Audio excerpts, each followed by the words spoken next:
নমস্কাৰ বন্ধু বান্ধৱীসকল, আজি মই আপোনালোকৰ বাবে 36 সাইজৰ ব্লাউজৰ এটা পেপাৰ কাটিং লৈ আহিছোঁ। ব্লাউজবোৰ কাটিবলৈ হ'লে প্ৰথমে আমি পেপাৰত কাটি ল'ব লাগে, তাৰপিছতহে আমি কাপোৰত কাটিব লাগে। নহ'লে কাপোৰত প্ৰথমে কাটিলে কাপোৰটো বেয়াও হৈ যাব পাৰে। আপোনালোকে যদি কাটিং আৰু ষ্টিচিঙৰ ভিডিঅ' শিকিব বিচাৰে তেতিয়াহ'লে মোৰ চেনেলটো ছাবস্ক্ৰাইব কৰি থ'ব আৰু ভিডিঅ'টো যদি চাই ভাল পায় তেতিয়াহ'লে লাইক এটা কৰি দিব। ব্লাউজ এটা কাটিবৰ বাবে প্ৰথমে ইয়াৰ লেন্থটো জুখি ল'ব লাগে। 36 সাইজৰ ব্লাউজ এটা কাটিং কৰিবলৈ হ'লে লেন্থটো মই জুখি লৈছোঁ আৰু লেন্থটো হৈছে মোৰ 14.5।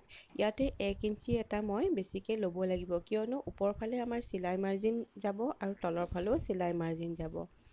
এনেদৰে জোখ লৈ মই চিধাকৈ আঁচ এডাল টানি ল'লোঁ।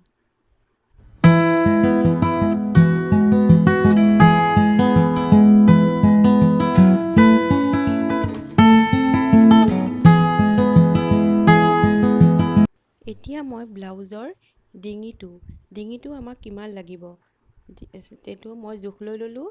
আপুনি যদি পিছফালে দকৈ দিয়ে তেতিয়াহ'লে 5.5 ল'ব লাগিব আৰু আৰ্মহোলটো মই 6.5 ল'লোঁ। 36 সাইজৰ ব্লাউজ এটাৰ কাৰণে আৰ্মহোল 6.5 ল'ব লাগে, ইয়াতকৈ বেছি ল'ব নালাগে। আৰু ডিপ নেক বনাবলৈ হ'লে সদায় আমি ডিঙিটো 5.5 ল'ব লাগে। আৰু যিখিনি আমাৰ ডিঙিৰ অংশ হ'ব, যিটো নেক উইথ বুলি কয়, সেইটো আমি 2 ইঞ্চ ল'ব লাগে। ইয়াতকৈ যদি আপুনি বেছি লয় 2.5 ইঞ্চ লয় তেতিয়াহ'লে পিছফালে এডাল দড়ি দিব লাগিব। আৰু ফ্ৰণ্ট নেকটো মই ইয়াতে 6.5 ইঞ্চ লৈছোঁ, আপোনালোকে 7 ইঞ্চো ল'ব পাৰে। এতিয়া দাগ দিয়া বিন্দুকেইটাত মই গোটেইখিনি সমানকৈ আঁচ টানি ল'লোঁ। আঁচবোৰ টানি ল'লে জোখমাখবোৰ ঠিকে থাকে আৰু কাটিং কৰিবলৈ সুবিধা হয়।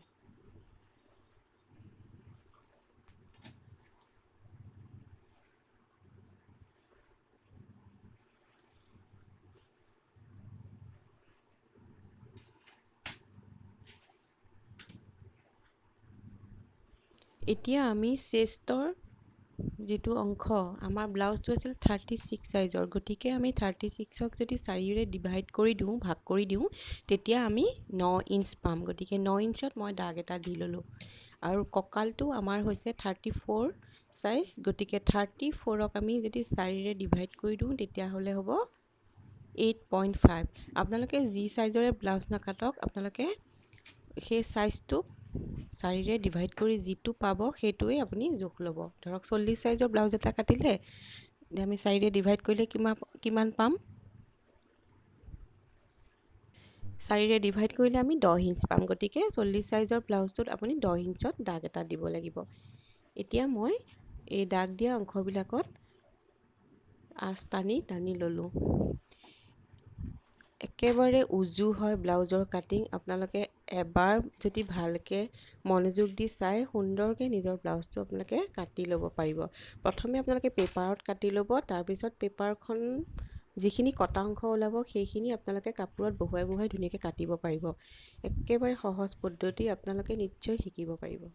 এতিয়া আৰ্মহোলটো শ্বেপ দিবলৈ হ'লে আপোনালোকে 1 ইঞ্চ এটা লৈ ল'ব আৰু ডিঙিৰ শ্বেপটো দিবলৈ হ'লে আপুনি 1 ইঞ্চ বা 1.5 ইঞ্চ এটা লৈ ল'ব।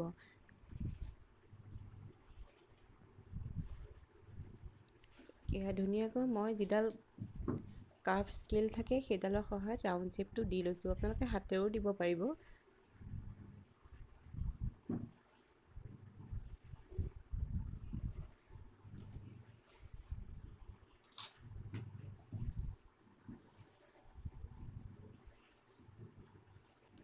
এতিয়া মই বাছ পইণ্টৰ জোখটো দি ল'লোঁ। বাছ পইণ্টটো হ'ব আমাৰ 9.5, মানে যিটো ডট থাকে সেইটো, আৰু তাৰ তলৰ ফালে মই 2.5 ইঞ্চিত এটা দাগ দি ল'লোঁ।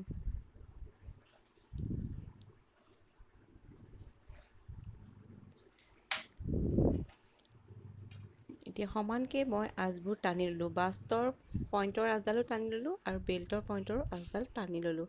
আঁচবোৰ টানি ল'লে আপোনালোকৰ সুবিধা হ'ব।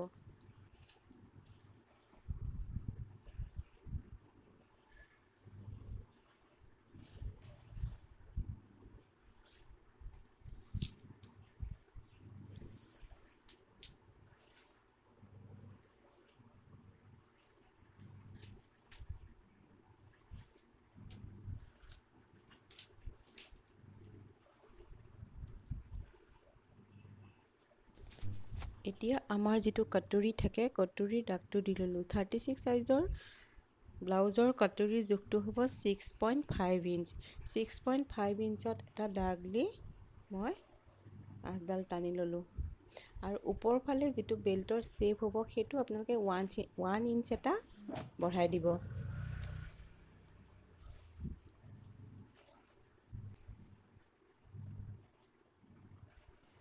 এতিয়া আপোনালোকে এইখিনিতে 2.5 ইঞ্চত দাগ এটা দি ল'ব। 2.5 ইঞ্চ বা 2 ইঞ্চত দিলেও হ'ব। আৰু ডিঙিৰ অংশৰ পৰা ইফালে সেই 2.5 ইঞ্চত দিয়া দাগটো এইখিনি তলৰ ফালে আপোনালোকে কটৰি শ্বেপটো বনাই ল'ব।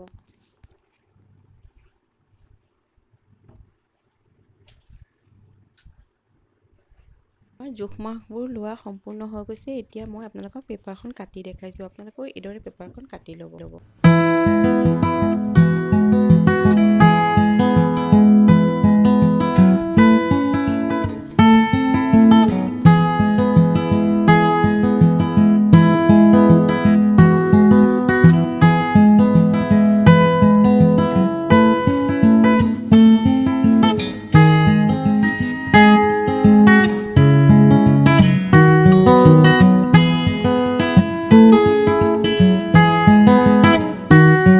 আপোনালোকে ভিডিঅ'টো যদি চাই ভাল পাইছে তেতিয়াহ'লে লাইক এটা কৰি দিব আৰু চেনেলটো ছাবস্ক্ৰাইব কৰি থ'ব বুলি আশা ৰাখিলোঁ। একেলগে সম্পূৰ্ণ ভিডিঅ' এটা বনাব নোৱাৰি, বহুত দীঘলীয়া হৈ যায়। সেইকাৰণে মই আজি ব্ৰাকাট ব্লাউজৰ 36 চাইজৰ ফ্ৰণ্ট পাৰ্টটোহে কাটিং কৰি দেখাইছোঁ। বেক পাৰ্টটো মই নেক্সট ভিডিঅ'ত দেখাম আৰু কটৰিটো কিদৰে বঢ়াব পাৰি, কাৰণ এইটো কটৰি আমি ব্লাউজত এটাচ কৰিব নোৱাৰোঁ। ইয়াৰ বাবে ডাঙৰকৈ কটৰিটো আমি কাটি ল'ব লাগিব। তাৰ বাবে জোখ মাখ কিমান ল'ব লাগিব, কেনেদৰে কাটিব লাগিব সকলো মই নেক্সট ভিডিঅ'ত দেখাম আৰু হাতৰ কাটিংটোও মই নেক্সট ভিডিঅ'তে দেখাম। আপোনালোকে চেনেলটো ছাবস্ক্ৰাইব কৰি থ'ব।